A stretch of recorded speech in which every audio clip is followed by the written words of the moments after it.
आणि यानंतर आपण पुन्हा एकदा कोल्हापूरमध्ये जाऊयात। महायुतीच्या प्रचारासाठी मुख्यमंत्री शिंदे कोल्हापूरमध्ये दाखल झालेत।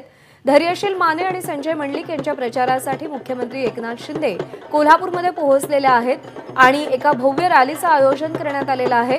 धैर्यशील माने आणि संजय मंडलिक आज आपले उमेदवारी अर्ज दाखल करतील आणि त्याआधी महायुतीच्या वतीने हे भव्य असं शक्ती प्रदर्शन केलं जात आहे। प्रचाराचा धुरळा उडालेला आहे, निवडणुकांचे रंग रंगू लागलेले आहेत आणि सध्या प्रचाराचा धडाका आपल्याला पाहायला मिळतोय। कोल्हापूरमधली ही दृश्य संजय मंडलिक यांच्या प्रचारासाठी मुख्यमंत्री एकनाथ शिंदे कोल्हापूरमध्ये पोहोचलेले आहेत। संजय मंडलिक विरुद्ध काँग्रेसकडून छत्रपती शाहू महाराज अशी लढत कोल्हापूरमध्ये होणार आहे। अर्थात कोल्हापूरकर नेमकं कोणाला मत देतात, कोणाच्या पारड्यामध्ये आपल्या मताचं दान टाकतात हे 4 जूनला स्पष्ट होणार आहे। पण प्रत्येक पक्ष आपापल्या परीने आपली ताकद दाखवण्याचा, ताकद आजमावण्याचा प्रयत्न करताना आपल्याला दिसतोय आणि सध्या कोल्हापूरमध्ये संजय मंडलिक यांच्या समर्थनार्थ या प्रचाराच्या रॅलीचं आयोजन करण्यात आलेलं आहे।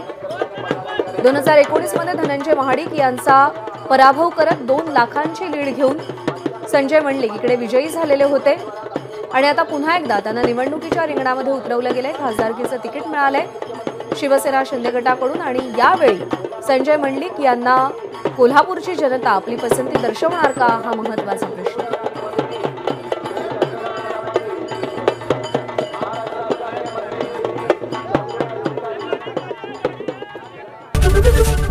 एबीपी माझा, उघडा डोळे बघा नीट।